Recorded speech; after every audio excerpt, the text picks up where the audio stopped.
Highgate সমাধিক্ষেত্ৰ লণ্ডনৰ Highgate সমাধিক্ষেত্ৰলৈ গ'লে 19 শতাব্দীৰ দুজন দাৰ্শনিকৰ সমাধি একেলগে দেখিবলৈ পোৱা যায়।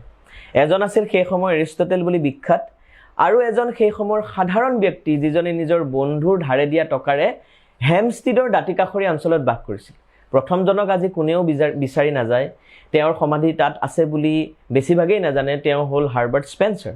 আনজনৰ সমাধি চাবলৈ ফুলৰ থোপা যাচিবলৈ বিশ্বৰ বিভিন্ন প্ৰান্তৰ মানুহ সমাগত হয়। তেওঁ হ'ল কাৰ্ল মাৰ্কছ।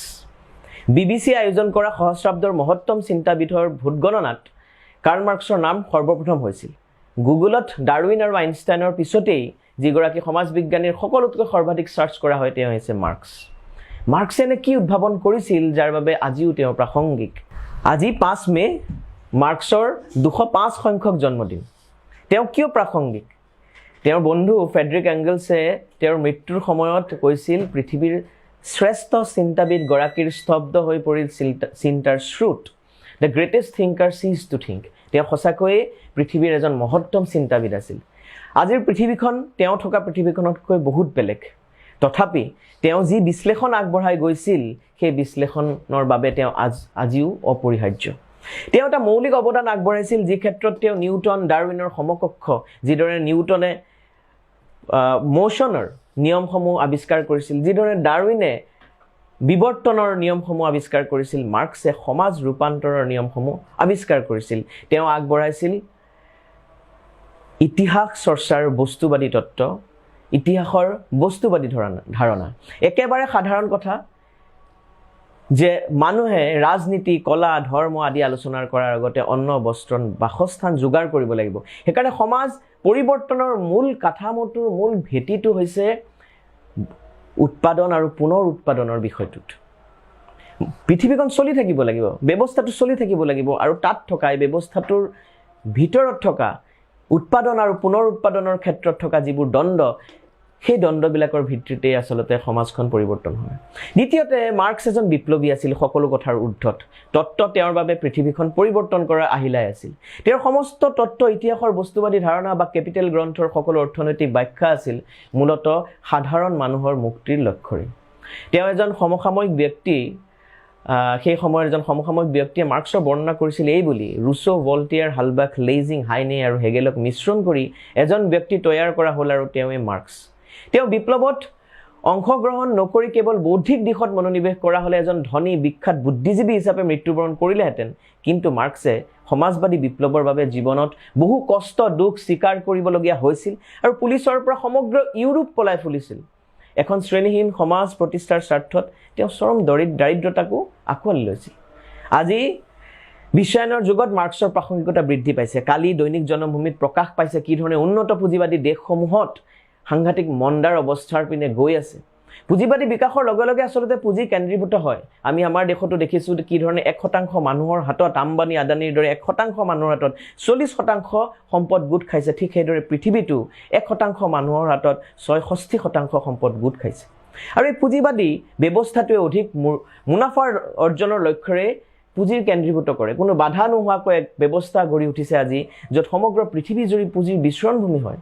এই কাম সুচাৰুৰূপে পৰিচালনা কৰাৰ বাবে বিভিন্ন সংস্থা তেওঁলোকে গঢ়ি তুলিছে। পুঁজিৰ এই বৈশিষ্ট্য সম্পৰ্কে মাৰ্কছে মেনিফেষ্টত উল্লেখ কৰিছিল কি বুলি, যে উৎপাদিত বস্তুৰ বাবে সঘন সম্প্ৰসাৰিত বজাৰ এখনৰ প্ৰয়োজনীয়তাই গোটেই বিশ্বজুৰি বুৰ্জোৱা শ্ৰেণীক খেদি ফুৰিছে। সকলো ঠাইতে এই শ্ৰেণীয়ে খোপনি ল'ব লাগিব, সকলো ঠাইতে বসবাস কৰিব লাগিব আৰু সৰ্বত্ৰ নিজৰ সম্পৰ্ক গঢ়ি তুলিব লাগিব। সেয়ে হয়তো আজি একেবাৰে পশ্চাৎপদ অঞ্চলত হস্পিটেল নাথাকিলেও জিঅ'ৰ ৰিচাৰ্জ পোৱা যায়, কাৰণ পুঁজিয়ে কোনো এটুকুৰা ঠাই এৰিব নিবিচাৰে। আজি ইমান উন্নত স্বাস্থ্য সেৱা থকাৰ পিছতো কিয় আজি GMCHত ৰোগীয়ে হাহাকাৰ কৰিব লগা হৈছে? আজি এই পুঁজিবাদী ব্যৱস্থাত সকলো ধৰণৰ ৰাজনৈতিক আৰু সামৰিক ব্যৱস্থা তেওঁলোকে পুঁজিৰ সম্প্ৰসাৰণ কৰাৰ কাৰণে, পুঁজিৰ শক্তিশালী কৰাৰ কাৰণে তেওঁলোকে ব্যৱস্থা চলায়। ক'বলৈ গ'লে আমাৰ যি ব্যৱস্থা চলি আছে, এই আধুনিক ৰাষ্ট্ৰৰ কাৰ্যপালিকা হৈছে আচলতে সমগ্ৰ পুঁজিপতি শ্ৰেণীৰ উমৈহতীয়া কাম কাজ পৰিচালনাৰ বাবে গঠিত এখন কমিটি। আমাৰ দেশৰ ৰাজনীতি আচলতে আমি দেখা পাইছোঁ কি ধৰণে বৃহৎ পুঁজিপতিসকলে নিয়ন্ত্ৰণ কৰি আছে। তেওঁলোকৰ স্বাৰ্থতেই আজি বিভিন্ন আইন কানুনবোৰ তেওঁলোকৰ স্বাৰ্থতেই ব্যৱহাৰ কৰা হৈছে। আজি কি ধৰণে ৰাজহুৱা সম্পদ বিক্ৰী কৰা হৈছে। আম্বানী আদানীৰ সম্পত্তিৰ পৰিমাণ আজি সাংঘাতিকভাৱে বৃদ্ধি পাইছে। সেইকাৰণে পুঁজিবাদী ব্যৱস্থাটোৱে আচলতে ৰাজনীতি সকলো ধৰণৰ গোটেই দিশবিলাক পৰিচালনা কৰিব বিচাৰে আজি আমি দেখা পাওঁ কি ধৰণে ইউক্ৰেইনৰ যুদ্ধ আজি আমেৰিকাই বৈদেশিক নীতি আৰু বিভিন্ন ঠাইত তেওঁলোকে সামৰিক বাহিনী তেওঁলোকে থৈ দিছে মধ্যপ্ৰাচ্যত বিভিন্ন ধৰণৰ নৰহত্যা চলি আছে নাটোৰ জৰিয়তে সমগ্ৰ বিশ্বতে সাম্ৰাজ্যৰ সম্প্ৰসাৰণৰ কাম চলি আছে সেইকাৰণে পুঁজিৰ এই যে সৰ্বত্ৰ এই কেন্দ্ৰীভূত কৰাৰ যি এক ব্যৱস্থা সকলোফালে বিয়পি পৰাৰ ব্যৱস্থা এই পুঁজিৰ বৰ্বৰতা সম্পৰ্কে মাৰ্ক্সে কি লিখিছিল মাৰ্ক্সে লিখিছিল পৰ্যাপ্ত মুনাফা লাভ কৰিলে পুঁজি যথেষ্ট শক্তিশালী হৈ উঠে 10% মুনাফা নিশ্চিত হলে এই পৃথিৱীৰ যিকোনো ঠাইত নিয়োজিত হ'বলৈ প্ৰস্তুত 20% উৎসুকতাৰ সৃষ্টি কৰে 50% ইতিবাচক উদ্ধতালি 100% নিশ্চয়তাই সকলো মানৱীয় আইন মোহাৰি পেলাবলৈ প্ৰস্তুত কৰে আৰু 300% মুনাফা যদি নিশ্চিত হয় তেন্তে এনে কোনো অপৰাধ নাই যি ই নকৰে আনকি নিজৰ মালিকৰ ফাঁচীৰ সম্ভাৱনা ভ্ৰক্ষেপ নকৰে বজাৰেই নহয় আজি আমি দেখা পাইছো পুঁজিবাদী বিশ্বায়নে দেশীয় ভাষা সংস্কৃতিকো গ্ৰাস কৰিছে জাতি বিশেষকৰ বৌদ্ধিক সৃষ্টিসমূহ সাধাৰণ সম্পত্তিত পৰিণত কৰিছে পুঁজিবাদে সকলো বস্তু পণ্যলৈ ৰূপান্তৰিত কৰিছে শিক্ষা স্বাস্থ্য আজি পণ্য বিজ্ঞানৰ আৱিষ্কাৰসমূহ পণ্য যি পণ্য যেনে ভ্যাকচিন কিনা বেচাত আমি দেখা পাইছো সেই কেনেকৈ বিজ্ঞানৰ আৱিষ্কাৰসমূহ পণ্যলৈ ৰূপান্তৰিত হৈছে আজি ইমান ভাল স্বাস্থ্য সেৱা থকাৰ পিছতো মানুহে সেইবোৰ ব্যৱহাৰ কৰিব পৰা নাই কাৰণ আপোনাৰ হাতত টকা লাগিব যদি আপুনি উন্নত স্বাস্থ্য সেৱাও গ্ৰহণ কৰিব বিচাৰিছে সেইকাৰণে শিক্ষা স্বাস্থ্য সকলো আজি এই পুঁজিবাদী ব্যৱস্থাই পণ্যলৈ ৰূপান্তৰিত কৰিছে আজি যিবিলাক বৃত্তিক মানুহে ইমান দিন শ্ৰদ্ধা কৰিছিল এই পুঁজিপতি শ্ৰেণীয়ে সেই বৃত্তিবিলাকৰো সকলো মহিমা বিনষ্ট কৰি দিছে ডাক্তৰ উকিল ধৰ্মযাজক কবি বিজ্ঞানী সকলোকে ই যেন নিজৰ দাসলৈ ৰূপান্তৰিত কৰিছে মজুৰি শ্ৰমিকলৈ ৰূপান্তৰিত কৰিছে পুঁজিপতি শ্ৰেণীয়ে পৰিয়ালৰ আবেগিক আৱৰণখনকো খুলি পেলাইছে আৰু পৰিয়ালৰ সম্পৰ্ককো টকাৰ সম্পৰ্কত পৰিণত কৰিছে আজি পুঁজিবাদৰ বিকল্পৰ প্ৰয়োজন পুঁজিবাদৰ বিকল্প নাই বুলি অট্টহাস্য কৰিলেও পুঁজিবাদ কিন্তু বাৰে বাৰে সংকটত পুজ যায় আৰু আমি দেখা পাইছো আজি কি ধৰণে ফ্ৰান্সত পুৰণি পেঞ্চন নীতি বিভিন্ন যি লেবাৰ ৰিফৰ্মছ কৰিছে তাৰ বিৰুদ্ধে শ্ৰমিক শ্ৰেণীয়ে প্ৰতিবাদ কৰিছে 2008 চনত আমি দেখা পাইছিলো কি ধৰণে সমস্ত ব্যৱস্থাটো এক সংকট জৰ্জৰ অৱস্থালৈ গতি কৰিছিল আনকি পেণ্ডেমিকৰ পিছত মুনাফা লাভৰ আকাংক্ষাই আমি দেখা পাইছো কি ধৰণে শ্ৰমিক শ্ৰেণীক ছাটাই কৰিছে শ্ৰমিকৰ দৰমহা কৰ্তন কৰিছে বিভিন্ন ডাঙৰ ডাঙৰ যিবিলাক কোম্পানী এমাজন গুগল সেই টুইটাৰ সেই কোম্পানীবিলাকত আজি আচলতে সৰ্বত্ৰ শ্ৰমিকৰ এক ৰিজাৰ্ভ বাহিনী সৃষ্টি হৈছে আৰু ইয়াৰ বিৰুদ্ধে এই শ্ৰমিক এই ৰিজাৰ্ভ বাহিনী আজি তেওঁলোকে আন্দোলনত লিপ্ত হৈছে একোটা নিৰ্দিষ্ট সময়ৰ মূৰে মূৰে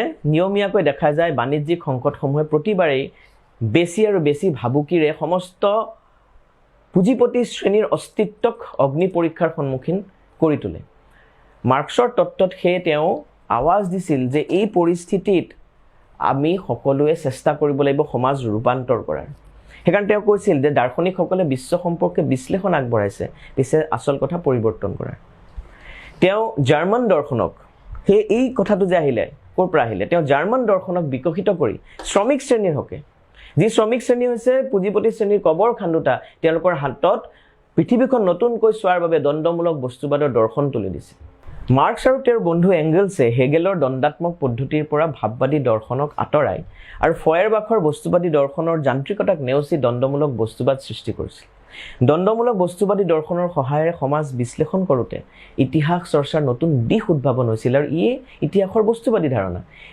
এই ধাৰণাই ইতিহাস বিশ্লেষণক দুটা ত্ৰুটিৰ পৰা মুক্ত কৰিছিল কি এই ত্ৰুটি যে ইতিহাসত বৰ্ণিত হোৱা ঘটনাসমূহৰ বিশ্লেষণ কেৱল সেই সময়ৰ মতবাদসমূহ অধ্যয়ন কৰাই নহয় কেৱল সেই সময়ৰ ৰজা মহাৰাজাৰ কৰ্মকাণ্ডৰ মাজত বিশ্লেষণ কৰাই নহয় বৰঞ্চ সেই সময়ত থকা সামাজিক জীৱনৰ লগত জড়িত বিভিন্ন বিষয়সমূহ অধ্যয়ন কৰিব লাগিব বস্তুগতভাৱে ইংলেণ্ডৰ অৰ্থনৈতিক ৰাজনীতিৰ ভেটি সৃষ্টিকৰ্তা আডাম স্মিথ আৰু ডেভিড ৰিকাৰ্ডৰ তত্ত্বসমূহ প্ৰমাণ কৰাৰ লগতে তেওঁ বিকশিত কৰি তুলিছিল আৰু তাৰ মাজেৰে পুঁজিবাদ অধ্যয়ন কৰিছিল আৰু তাৰ মাজেৰে ৰাজনৈতিক অৰ্থনীতি মাৰ্ক্সবাদী ৰাজনৈতিক অৰ্থনীতি সৃষ্টি কৰিছিল পণ্য উৎপাদনৰ বাবে প্ৰয়োজন হোৱা সামাজিক শ্ৰমৰ সময় তথা উৎপাদন ব্যৱস্থা আৰু উৎপাদন সম্পৰ্কৰ দ্বন্দ্ব তেওঁ পোহৰলৈ আনিছিল তেওঁ সৃষ্টি কৰিছিল উদ্বৃত্ত মূল্যৰ তত্ত্ব পৰিৱৰ্তনকামী মানুহৰ হাতিয়াৰ হিচাপে আবিৰ্ভাৱ হোৱা ফৰাচী সমাজবাদক বিকশিত কৰি সৃষ্টি কৰিছিল বৈজ্ঞানিক সমাজবাদ। দেখুৱাই দিলে যে পুঁজিবাদী ব্যৱস্থাৰ ধ্বংস আৱশ্যম্ভাৱী আৰু পৃথিৱীৰ ইতিহাস আচলতে শ্ৰেণী সংগ্ৰামৰ ইতিহাস সৃষ্টি কৰিছিল, শ্ৰেণী সংগ্ৰামৰ তত্ত্ব। বৰ্তমান সময়ত শ্ৰেণী সংগ্ৰামৰ ইতিহাস মোচন কৰি উত্তৰ আধুনিকতাবাদৰ দৰ্শনেৰে পুঁজিবাদেই ইতিহাসৰ শেষ স্তৰ বুলি ক'ব খোজা সকলে পৰিস্থিতি সত্তাৰ ৰাজনীতি, সভ্য সমাজৰ আন্দোলনৰ গুৰুত্ব দিয়ে। পৰিস্থিতি সত্তাৰ ৰাজনীতিক শ্ৰেণী সংগ্ৰামৰ মাজলৈ আনি বৃহত্তৰ গণতান্ত্ৰিক আন্দোলন সৃষ্টি কৰাৰহে প্ৰয়োজন বৰঞ্চ।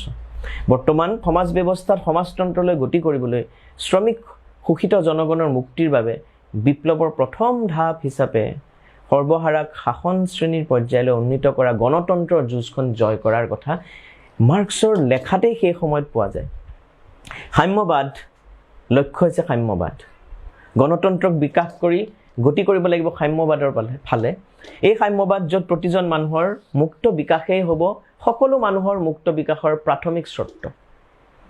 এই যুঁজখন আগুৱাই নিওঁতে প্ৰতিক্ৰিয়াশীল শাসক শ্ৰেণীয়ে বিভিন্ন বাধা দিব, কিন্তু আমি আগুৱাই যাব লাগিব। ইতিহাসৰ পৰা শিক্ষা ল'ব লাগিব। যুৱ সমাজে আজি মাৰ্ক্সবাদ অধ্যয়ন আৰু প্ৰয়োগ কৰি পৰিৱৰ্তন যুঁজ আগুৱাই নিব লাগিব। আহক আমি মাৰ্ক্সলৈ উভতি চাওঁ আৰু সমাজ ৰূপান্তৰৰ দিশত আগুৱাই যাওঁ।